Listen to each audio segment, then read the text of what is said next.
আসসালামু আলাইকুম। সবাইকে অনেক, অনেক শুভেচ্ছা জানিয়ে শুরু করছি আমার আজকের ব্লগ। একদম রমজানের শেষ মুহূর্তের একটা এপিসোড। আজকের ব্লগটা ভালো লাগলে একটা লাইক দিয়ে চ্যানেলটি সাবস্ক্রাইব করার অনুরোধ রইল। তারপরে আর রমজানের কোনো ব্লগ যাচ্ছে না। আশা করছি সবাই অনেক বেশি ভালো আছেন। আমি হাফসা, বলছি বন্দরনগরী, চট্টগ্রাম থেকে।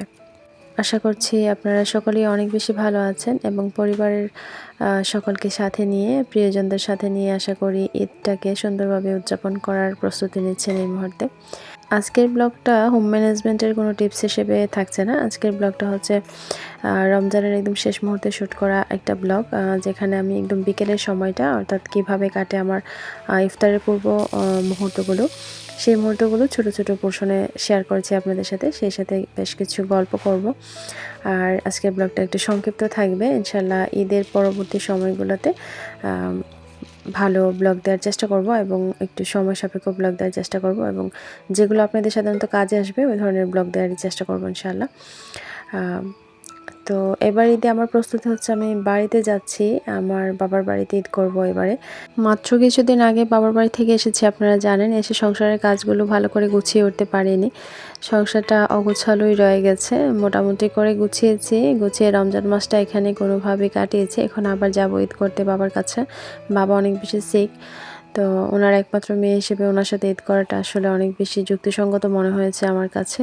যে কোনো বড় গাছ থেকে আমরা ফল ফুল সব পাই, কিন্তু তারও আগে গাছটা যখন একদম অঙ্কুরিত হয়, একদম প্রাথমিক পর্যায়ে কিন্তু বীজ থাকে। সেই বীজটাকে আমরা বপন করি মাটির নিচে, আর মাটির নিচে কিন্তু সব কিছু চাপা পড়ে থাকে, একদম অন্ধকার। সেখানে কোনো আলো বাতাসের কোনো যোগসূত্রতা থাকে না। তারপরেও সেখানে বীজটা কী করে অন্ধকারের মধ্যে একটু স্ট্রাগল করে, তারপর হচ্ছে অনেক স্ট্রাগল করে সেখানে নিজেকে প্রিপেয়ার করে একটা সময় আস্তে আস্তে উপরের দিকে উঠে আসে এবং আলোর সংস্পর্শে সে পাতা ছাড়ে এবং খাবার তৈরি করে আস্তে ধীরে বড় হয়। আমাদের লাইফটাও ঠিক এরকমই। আমরা যখন অন্ধকারাচ্ছন্ন পরিস্থিতির মধ্যে পড়ি, মানে একটু ঘোলাটে পরিস্থিতি, তখন আসলে ওইরকমই আমার কাছে মনে হয় যে ওই যে মাটির নিচে বীজটা যেভাবে স্ট্রাগল করে উপরে উঠে আসে, তারপর সেটা বড় হয় একটা সময় ফল দেয়, ফুল দেয়, ছায়া দেয়, অক্সিজেন দেয়। মানুষের লাইফটা ঠিক ওই রকমই। যখন আমরা কোনো প্রবলেমে পড়ি, স্ট্রাগল করি, তখন আসলে ওই অন্ধকারাচ্ছন্ন পার্টটাই আমাদের লাইফে রোল প্লে করে। তারপর হচ্ছে আলোর দিশারি থাকে। তো মাঝে মাঝে হয়ে যায় এরকম, যখন বাবা মা অসুস্থ হয়ে যান তখন আমরা অনেক বেশি ডিপ্রেসড হয়ে পড়ি, যেটা আমি রিসেন্টলি অনেক বেশি ফেস করছি। এটা আসলে বলে বোঝানোর মতো না। তো আমি আশা করছি ইনশাল্লাহ আমার লাইফটাও সেই অন্ধকার পার্টটা অতিক্রম করবে এবং একটা সময় হয়তো আলোটাকে ছোঁয়ার আশায় অনেক বেশি ফ্রুটফুল হবে ইনশাআল্লাহ। তো আপনারাও দোয়াতে রাখবেন, আপনাদের জন্য অনেক বেশি দোয়া থাকবে আমার, এবং পরবর্তী ব্লগগুলো দেখার আমন্ত্রণ থাকবে ইনশাআল্লাহ। রোজার পরে নিজের নিরে ফিরে আবারও আপনাদের সাথে কানেক্টেড হওয়ার চেষ্টা করব। আর কার ঈদ কেমন কাটছে বা প্রস্তুতি কেমন, অনেক বেশি খুশি হব যদি আমার সাথে শেয়ার করেন আপনাদের ঈদ প্রিপারেশনটা এবং আপনাদের কমেন্টগুলো পাই। বরাবরের মতোই আপনাদের ভালোবাসা আসলে আমি অনেক বেশি শিখতে, এবং অনেক আপুদের কমেন্ট পেয়েছি আমি আমার নতুন ব্লগগুলোতে। আমি আপনাদের সকলের প্রতি আন্তরিক কৃতজ্ঞতা জানাই। অনেকে আমাকে মনে রেখেছেন এতদিন পরেও, শুক্রিয়া। এবং আপনাদের জন্য অনেক বেশি দোয়া থাকবে, অনেক বেশি শুভেচ্ছা থাকবে ঈদের। সবাই সুন্দরভাবে নিজেদের পরিবার এবং প্রিয়জনদের সাথে ঈদ কাটান, মুহূর্তগুলো অনেক বেশি সুন্দর হয়ে থাকুক সারা জীবনের জন্য।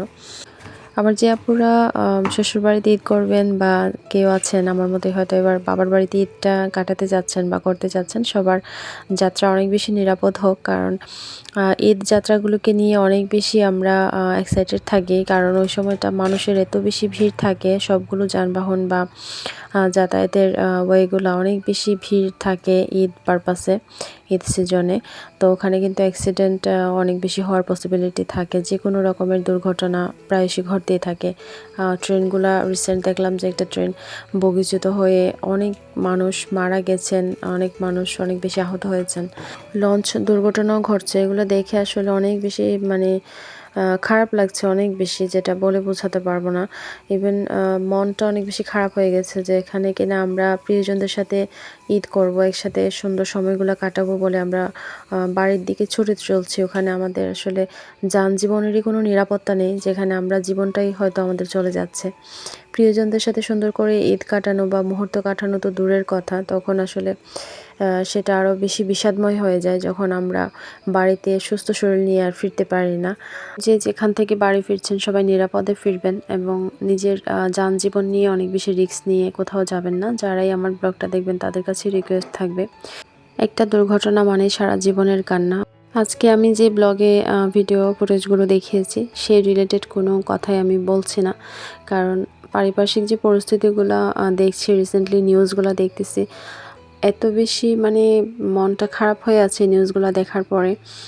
প্রচণ্ড রকম খারাপ লাগছে, বিশেষ করে এই দুর্ঘটনাগুলো দেখার পরে মানে খুবই খারাপ লাগছে। প্রতিটা মানুষ কতটা আফসোস করে বা কতটা আকাঙ্ক্ষা থাকে তার প্রিয়জনদের সাথে তিনি ঈদ কাটাবেন, সুন্দর মুহূর্তগুলো থাকবে, কতটা মানে মানুষের মনের মধ্যে তীব্র আকাঙ্ক্ষা নিয়ে মানুষ বাড়ির দিকে ছুটে চলে। সেই মানুষগুলা নিজেদের জীবন নিয়ে নিরাপদভাবে আর বাড়ি ফিরতে পারে না। প্রিয়জনদের সাথে দেখাটা অনেক আনন্দের হওয়ার কথা ছিল, কিন্তু সেটা সম্পূর্ণ বিপরীতধর্মী একটা দেখা হয়ে যাচ্ছে।